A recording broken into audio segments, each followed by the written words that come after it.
Hi friends, ఇదైతే మనకి SAIL అనమాట. ఒక 124 మేనేజ్మెంట్ ట్రైనీస్ కోసం ఒక అడ్వర్టైజ్మెంట్ ఇష్యూ చేశారు. దానికి సంబంధించిన అప్లికేషన్ ఆన్లైన్ ప్రాసెస్ కూడా ఈ రోజే స్టార్ట్ అవుతుంది అనమాట. 15 నవంబర్ ఇంకా 5th డిసెంబర్ వరకు మనకి టైం అయితే ఉంది అనమాట. దీనికి సంబంధించి ఒక కంప్యూటర్ బేస్డ్ టెస్ట్ అయితే కండక్ట్ చేస్తారు. టెంటేటివ్గా జనవరి లేదంటే ఫిబ్రవరి 2026లో మనకి కండక్ట్ చేసే అవకాశాలు అయితే ఉన్నాయన్నమాట. ఇంకా చూసుకుంటే ఇదైతే మనకి అఫీషియల్ అడ్వర్టైజ్మెంట్ అనమాట. టోటల్గా 124 వేకెన్సీస్ దాకా ఉన్నాయన్నమాట. టెక్నికల్కి ఇవన్నీ కూడా టెక్నికల్ దానికి సంబంధించి. ఇంకా చూసుకుంటే మనకి ఇక్కడ కెమికల్లో ఒక 5 ఉన్నాయి, సివిల్లో 14, కంప్యూటర్లో 4, ఎలక్ట్రికల్లో 44, ఇన్స్ట్రుమెంటేషన్లో 7, మెకానికల్లో 30, మెటలర్జీలో 20 అనమాట. ప్లస్ అలాగే చూసుకుంటే కేటగిరీ వైజ్ యూఆర్లో 35 ఉన్నాయి, ఓబీసీ ఎన్సీలో 31 ఉన్నాయి, ఎస్సీలో 22, ఎస్టీలో 18, ఈడబ్ల్యూఎస్లో 18 అంటే అన్ని కేటగిరీస్లో దాదాపుగా మనకి వేకెన్సీస్ అయితే ఉన్నాయి. ప్లస్ ఇంకా ఏజ్ లిమిట్ వచ్చేసరికి 28 అనమాట. ఎప్పటికంటే 5th డిసెంబర్ 2025కి అంటే 5/12/1997 ఆ తర్వాత ఎవరైతే బారన్ అయ్యారో అందరూ కూడా ఎలిజిబుల్ అయితే అవుతారు. 5/12/1997 అందుకన్నా తర్వాత బారన్ అయిన వాళ్ళందరూ కూడా ఎలిజిబుల్ అయితే అవుతారు. 28 ఇయర్స్ కాబట్టి దానికి అదనంగా ఎస్సీ ఎస్టీ వాళ్ళకి 5 ఇయర్స్ కాబట్టి 33 ఇయర్స్, ఓబీసీ ఎన్సీ వాళ్ళకి 3 ఇయర్స్ కాబట్టి 31 ఇయర్స్ వరకు కూడా వాళ్ళకు కూడా అవకాశం అయితే ఉంటుందన్నమాట. ఇంకా చూసుకుంటే మనకి ఇక్కడ యొక్క కెమికల్ చూసుకుంటే దానికి రిలేటెడ్ బ్రాంచెస్ ఏదైతే ఉన్నాయో అవి కూడా వాళ్ళు కూడా ఎలిజిబుల్ అయితే అవుతారనమాట. కెమికల్ ఇంజనీరింగ్తో పాటు కెమికల్ టెక్నాలజీ అయినా అలాగే ఎలక్ట్రోకెమికల్ కానీ లేదంటే సివిల్ అనమాట. అలాగే కంప్యూటర్ తీసుకుంటే computer science engineering, IT, computer science and IT వీళ్ళందరూ కూడా ఎలిజిబుల్ అయితే అవుతారు. అలాగే 3 years degree in computer application అంటే ఎంసీఏ వాళ్ళు కూడా కంప్యూటర్ అనే డిసిప్లిన్కి అప్లై అయితే చేసుకోవచ్చు. ఎలక్ట్రికల్కి సంబంధించి కూడా ఇక్కడ చాలా బ్రాంచెస్ అయితే ఇచ్చారనమాట. అంటే ఎలక్ట్రికల్ ఇంజనీరింగ్తో పాటు electrical machine, power systems, high voltage engineering, అలాగే power plant engineering, electronics and power engineering, power electronics engineering, electrical instrumentation and control engineering, అలాగే ఎలక్ట్రికల్ అండ్ ఇన్స్ట్రుమెంటేషన్, అలాగే electrical and mechanical power engineering, అలాగే electrical and power engineering, electrical and electronics EEE వీళ్ళందరూ కూడా eligible అయితే అవుతారనమాట. అలాగే instrumentation తీసుకున్నా కూడా దానికి రిలేటెడ్ బ్రాంచెస్లో వాళ్ళు అందరూ కూడా దీనికి ఎలిజిబుల్ అయితే అవుతారు. ఇక్కడ పెద్ద లిస్ట్ అయితే ఉంది, మీరు నోటిఫికేషన్ సెకండ్ పేజీలో అయితే చూసుకోవచ్చు అనమాట. మెకానికల్కి సంబంధించినటువంటి ప్రొడక్షన్ అందరూ కూడా దీనికి ఎలిజిబుల్ అయితే అవుతారని. అలాగే మెటలర్జీకి సంబంధించి కూడా మెటీరియల్ సైన్సెస్ టెక్నాలజీ అలాగే ఇండస్ట్రియల్ మెటలర్జీ వాళ్ళు కూడాను ఎలిజిబుల్ అయితే అవుతారనమాట. అయితే ఇక్కడ పర్సంటేజ్ అయితే ఇచ్చారు.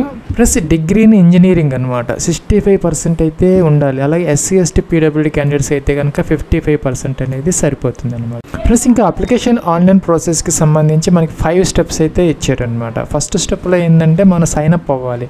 సెకండ్ స్టెప్లో ఏంటంటే మనం ఇక్కడ ఫోటోగ్రాఫ్ సిగ్నేచర్, థర్డ్ స్టెప్లో అదర్ డాక్యుమెంట్స్ అప్లోడ్ చేసుకోవాలి. 4th స్టెప్లో మనం ఫీజు పే చేసుకొని అప్లికేషన్ ఫామ్ సబ్మిట్ చేసేసి 5th స్టెప్లో ప్రింట్ అయితే మనం తీసుకోవచ్చు అనమాట. సో ఇక్కడ ఏంటంటే మనం మొదట ఏంటంటే ఫ్రెష్ క్యాండిడేట్స్ అని ఉందన్నమాట. ఇది తీసుకొని మొదట ఏంటంటే మనం రిజిస్టర్ అయితే అవ్వాలన్నమాట. రిజిస్టర్ అయిన తర్వాత లాగిన్ అయితే అవ్వాలి. అప్లైడ్ పోస్ట్ మీరు ఏ పోస్ట్కి అప్లై చేసినా ఒకటే పోస్ట్ ఉన్నది, మేనేజ్మెంట్ ట్రైన్ సెలెక్ట్ అయితే చేసుకోవాలి. డిసిప్లిన్ అనమాట, ఏ డిసిప్లిన్ అయితే మీరు చదువుకున్నారో డిగ్రీ ఇన్ ఇంజనీరింగ్ అదైతే మనం ఇక్కడ సెలెక్ట్ అయితే చేసుకోవాలన్నమాట. ఇంకా నేమ్ ఆఫ్ ద క్యాండిడేట్ అనమాట 10th క్లాస్ మెమోస్ ప్రకారం మీ యొక్క నేమ్ ఏదైతే ఉందో ఇక్కడ ఎంటర్ అయితే చేసుకోవాలన్నమాట. డేట్ ఆఫ్ బర్త్ అనమాట. సో మనం డేట్ ఆఫ్ బర్త్ అనేది ఎంటర్ అయితే చేసుకోవాలి. ఇలా ఎంటర్ చేసుకోవాలి. మనకి 28 ఇయర్స్ అనమాట ఏజ్. ఇంకా అప్పుడు రిలాక్సేషన్ అనేది మనకి అప్లికబుల్ అయితే అవుతాయి అన్నమాట. సో ఇక్కడ ఈమెయిల్ ఐడి ఎంటర్ చేసుకోవాలి. అలాగే ఇక్కడ డొమైన్ సెలెక్ట్ చేసుకోవాలన్నమాట. సో ఇక్కడ ఇదైతే తీసేయాలి. సో ఇక్కడ ఏంటంటే ఈమెయిల్ ఐడి ఎంటర్ చేయాలి.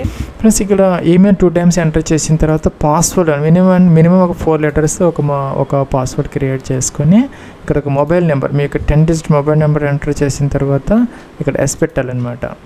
ఎస్ పెట్టి ఎందుకు వచ్చేస్తే సో ఇక్కడ మన ఓటీపీ అంటే మనకి ఈమెయిల్ ఐడికి ఓటీపీ వస్తుంది, వెరిఫై అయితే చేసుకోవాలి. ఇక్కడ నోట్ అయితే ఇచ్చారు, అదేంటంటే మనకి ఇక్కడ ఎడిట్ ఆప్షన్ లేదని చెప్పేసి this form can not be edited or modified on or later stages అనమాట. సో మన ఎడిట్ ఆప్షన్ ఉండదు.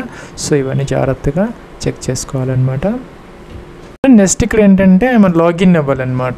ఇక్కడ రెండో బటన్ ఉంది, అది తీసుకోవాలి. ఈమెయిల్ ఐడి ఎంటర్ చేయాలి, పోస్ట్ సెలెక్ట్ చేసుకోవాలి, డిసిప్లిన్ కూడా సెలెక్ట్ చేసుకోవాలి, పాస్వర్డ్ మనం అక్కడ ఎంటర్ చేసుకున్నాం, మనమే సెలెక్ట్ చేసుకున్నాము, క్యాప్చా ఎంటర్ చేయాలి.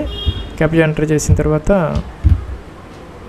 సో ఇక్కడ ఏంటంటే సబ్మిట్ అనాలి. ఫ్రెండ్స్ మనం లాగిన్ అయితే అయ్యామన్నమాట. ఇక్కడ చేంజ్ పాస్వర్డ్ కావాలంటే చేసుకోవచ్చు, లాగౌట్ అవడానికి బటన్ ఉందన్నమాట. ఇక్కడ చూసుకుంటే మనకి ఫిల్ అప్లికేషన్ ఉంది, అప్లోడింగ్ ఫోటోగ్రాఫ్, సిగ్నేచర్, ఇవన్నీ మనం ఒక్కొక్కటి కంప్లీట్ చేసుకోవాలన్నమాట. సో ఫిల్ అప్లికేషన్ అనాలి ఫస్ట్. దీంట్లో మళ్ళీ 3 ఆప్షన్స్ వచ్చాయి అనమాట. ఏంటంటే ఇక personal details, education qualification details, experience details అనమాట, ఆప్షనల్. సో మొదటి బటన్ మీద క్లిక్ అయితే చేయాలి. సో ఇక్కడ ఏంటంటే శాలిటేషన్ నేమ్ అనేది ఆటోమేటిక్గా వచ్చింది కాబట్టి శాలిటేషన్ సెలెక్ట్ చేసుకుంటే సరిపోతుంది అనమాట. ఇంకేంటంటే ఇక్కడ మనకి ఎగ్జామినేషన్ సిటీ సెంటర్స్ 3 అడుగుతున్నారు అనమాట.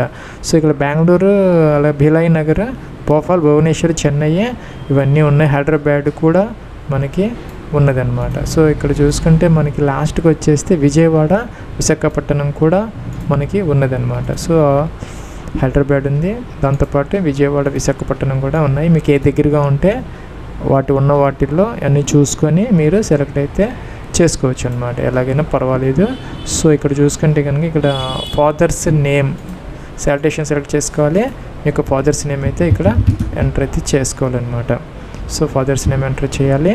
అలాగే చూసుకుంటే ఇక్కడ ప్లేస్ ఆఫ్ బర్త్ అనమాట, స్టేట్, మీరు ఏ స్టేట్లో బార్న్ అయ్యారో సెలెక్ట్ అయితే చేసుకోవాలన్నమాట. ప్లేస్ ఆఫ్ బర్త్ స్టేట్ మాత్రమే అడుగుతున్నారు. అలాగే జెండర్ మీరు మేల్ ఫీమేల్ సెలెక్ట్ అయితే చేసుకోవాలన్నమాట.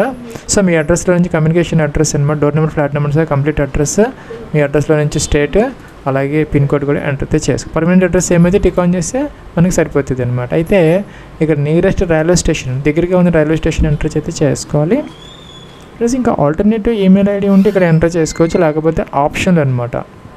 ప్లస్ అలాగే ఇక్కడ కేటగిరీ, మీ కేటగిరీ ఏంటనేది యూఆర్, ఈడబ్ల్యూఎస్, ఓబీసీ, ఎన్సీఎల్, ఎస్సీనా, ఎస్టీని సెలెక్ట్ అయితే చేసుకోవాలి. రిలీజియన్ అనమాట, మీ రిలీజియన్ ఏదైతే ఉందో ఇది సెలెక్ట్ అయితే చేసుకోవాలన్నమాట. అలాగే పీడబ్ల్యూ క్యాండిడేట్స్ ఎవరైనా ఉంటే ఎస్ పెట్టుకో, లేకపోతే నో. అలాగే మెరిట్ స్టేటస్ అనమాట, మ్యారీడ్, అన్మ్యారీడా అంటే సెలెక్ట్ అయితే చేసుకోవాలి. ఇంకా ఎంటర్ ఆధార్ కార్డ్ నెంబర్ తప్పనిసరిగా ఎంటర్ అయితే చేసుకోవాలి. నెక్స్ట్ అంటే ఇండియన్ సెలెక్ట్ చేయాలి. ఎక్స్ సర్వీస్ మ్యాన్ అయితే ఎస్ పెట్టుకో, లేకపోతే నో అనమాట. ఎస్ పెడితే ఆ డీటెయిల్స్ అన్ని మెన్షన్ అయితే చేసుకోవాలన్నమాట. సో ఇంకా చూసుకుంటే మీరు కనుక రెగ్యులర్ ఎంప్లాయీ కనుక అయ్యి ఉంటే ఈ గవర్నమెంట్ డిపార్ట్మెంట్స్లో కానీ పిఎస్యూసీలో కానీ ఏదైనా ఎస్ పెట్టాలి, లేకపోతే నో పెట్టాలన్నమాట. సో ఇక్కడ మీరు కనుక ఈ యొక్క సెయిల్లో కనుక మీరు పర్మనెంట్ ఎంప్లాయీ ఎస్ పెట్టుకోవాలి, లేకపోతే నో అనమాట. అలాగే మీరు గతంలో కనుక 5 ఇయర్స్లో ఈ సేల్కి ఏదైనా అప్లికేషన్ పెట్టి ఉంటే గత 5 సంవత్సరాల్లో ఎస్ పెట్టాలి, లేకపోతే నో అనమాట. సో మీ యొక్క రిలేటివ్స్ ఎవరన్నా ఈ సెయిల్లో కనుక వర్క్ చేస్తామని ఎస్ పెట్టుకో, లేకపోతే నో అనమాట. ఎస్ పెడితే కనుక వాళ్ళ మీ యొక్క రిలేటివ్ ఎవరు దాని డీటెయిల్స్ అయితే మెన్షన్ అయితే చేసుకోవాలన్నమాట. ఇంకా కూడాను any criminal cases filed pending against, ఇదైతే జనరల్గా ఎవరికి ఉండదు, నో పెట్టుకోవాలన్నమాట. ఎవరైనా కేసెస్ ఏదైనా ఉంటే మీ మీద ఎస్ అయితే పెట్టుకోవచ్చు, జనరల్గా ఎవరికి ఉండవు కాబట్టి నో పెట్టేసి సేవ్ అండ్ పర్సనల్ డీటెయిల్స్కి అయితే వెళ్ళచ్చు.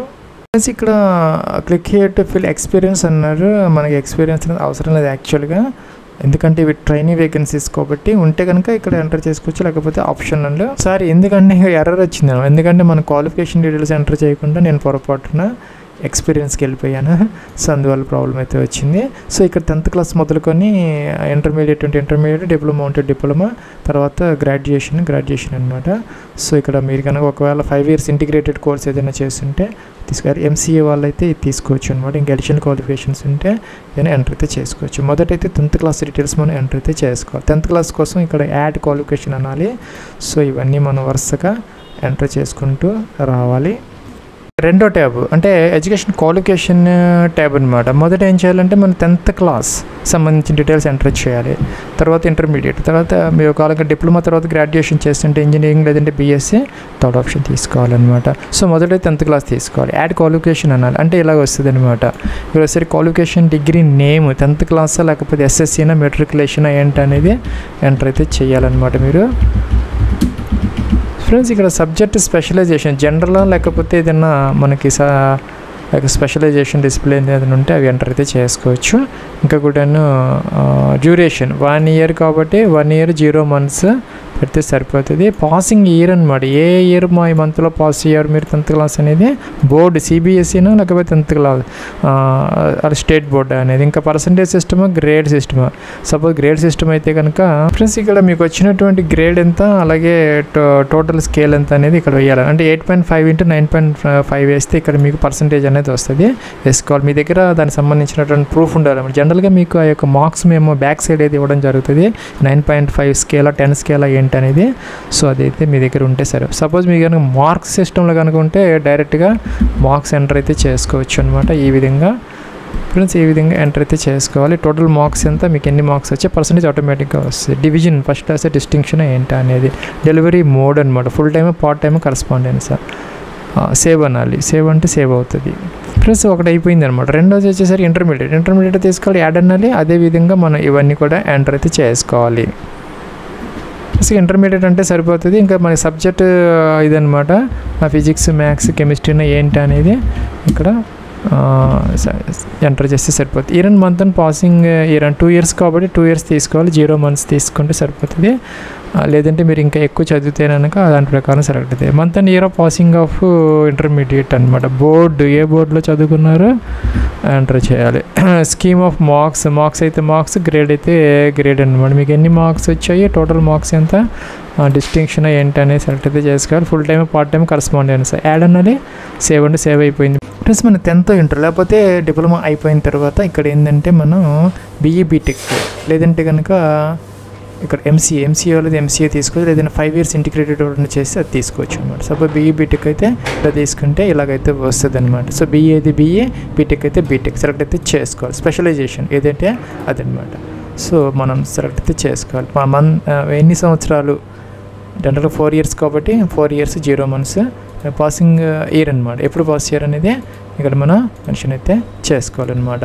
అంటే ఇక్కడ యూనివర్సిటీ నేమ్ అనమాట. ఇక్కడ మనం యూనివర్సిటీ నేమ్ ఎంటర్ చేసుకోవాలి, స్కూల్ కాలేజీ నేమ్ ఎంటర్ చేయాలి. ప్లస్ ఇక్కడ కాలేజీ నేమ్ ఎంటర్ చేసిన తర్వాత మార్క్స్ స్కీమ్ అనమాట, CGPA సిస్టమ్ అయితే సెలెక్ట్ చేసుకోవాలన్నమాట. మీకు ఎంత గ్రేడ్ వచ్చింది, టోటల్ స్కేల్ ఎంత, అలాగే పర్సంటేజ్ ఎంత వచ్చింది అనేది మెన్షన్ అయితే చేసుకోవాలన్నమాట. అలాగే మీ దగ్గర యొక్క కన్వర్షన్ ఫార్ములా అనమాట తప్పనిసరిగా అయితే ఉండాలి, ఎస్ పెట్టుకోవాలన్నమాట. ఏదో ఒకటి ఎంటర్ చేయకపోతే ముందుకు వెళ్ళదన్నమాట. CGPA to percentage conversion formula of university is అనమాట. So first class second class mention చేయాలి. ఇంకా ఫుల్ టైమ్ తప్పనిసరి ఫుల్ టైం వాళ్ళు మాత్రం ఎలిజిబుల్ అనమాట. సేవ్ చేసుకోవాలి. సేవ్ చేసుకుంటే ఇక్కడికైతే వస్తుంది అనమాట. ఇక్కడ రో అయితే అక్కడికి వస్తుంది. వచ్చినవన్నీ ఎడిట్ చేసుకోవచ్చు, మాడిఫై చేసుకోవచ్చు, లేదంటే డిలీట్ కూడా చేసుకుని మళ్ళీ కూడా ఎంటర్ అయితే చేసుకోవచ్చు. ఇక్కడ ఫోటోగ్రాఫ్ అప్లోడ్ చేయాలి, సిగ్నేచర్ అప్లోడ్ చేయాలి అనమాట. దీనికి సంబంధించి ఒక లింక్ అయితే ఇచ్చారనమాట, సైజెస్ ఎలా ఉండాలి ఏంటి అనేది. ఇక్కడ మనకి ఫోటోగ్రాఫ్ అనేది latest colour passport size photograph మీరు మొబైల్లో తీసుకునేది అలా కాకూడదు అనమాట. మీరు ఒక ప్రొఫెషనల్ స్టూడియోలో తీసుకున్నటువంటి ఆ యొక్క ఫోటో మాత్రమే మీకు ఇక్కడ ఎలిజిబుల్ అయితే అవుతుంది. ఆ photograph must be colour and must be taken in a professional studio. అలాగే మొబైల్లో కానీ వెబ్ క్యామ్లో తీసుకున్నటువంటి ఆ యొక్క పోర్ట్రైట్స్ ఏదైతే ఉన్నాయో కంపోజ్డ్ పోర్ట్రైట్స్ నాట్ యాక్సెప్టబుల్. ఫోటోని చాలా జాగ్రత్తగా వైట్ బ్యాక్గ్రౌండ్ ఉండేలాగా చూసుకొని, అది కూడాను 1 September 2024 తర్వాత తీసుకున్నది రీసెంట్ పాస్పోర్ట్ సైజ్ ఫోటోగ్రాఫ్ మాత్రమే ఇక్కడ అప్లోడ్ అయితే చేసుకోవాలి. JPG ఫార్మేట్ అనమాట. 50 నుంచి మ్యాక్సిమం 50 GB వరకు అలౌ అయితే చేస్తారు. గ్లాసెస్ అలాగే ఏమి ఉండకూడదు అనమాట. నీట్గా మంచి ఫోటోగ్రాఫ్ అప్లోడ్ అయితే చేసుకోవాలి. సిగ్నేచర్ అనమాట, ఒక వైట్ పేపర్ మీద మన బ్లాక్ ఇంక్తో సైన్ చేసుకొని నీట్గా మనకి కనపడేలాగా దీన్ని అప్లోడ్ అయితే చేసుకోవాలన్నమాట. ఇది కూడా 50 KB వరకు మనని అలౌ అయితే చేస్తారు. అప్లోడ్స్ సెక్షన్ అనమాట. మన ఫోటోగ్రాఫ్ సిగ్నేచర్ అన్న అప్లోడ్ చేసుకున్న తర్వాత 10th క్లాస్ సర్టిఫికేట్ ఇక్కడ అప్లోడ్ అయితే చేసుకోవాలి. 300 KB వరకు అలౌ చేస్తారు, PDF ఫార్మేట్ అనమాట. తర్వాత ఏంటంటే డిగ్రీ లేదంటే MCAకి సంబంధించి BE BTech లేదంటే MCAకి సంబంధించినటువంటి ఆ యొక్క సర్టిఫికెట్ అనమాట ఇక్కడ అప్లోడ్ అయితే చేసుకోవాలి. అది కూడా PDF 300 KB వరకు మనని అలౌ అయితే చేస్తారనమాట.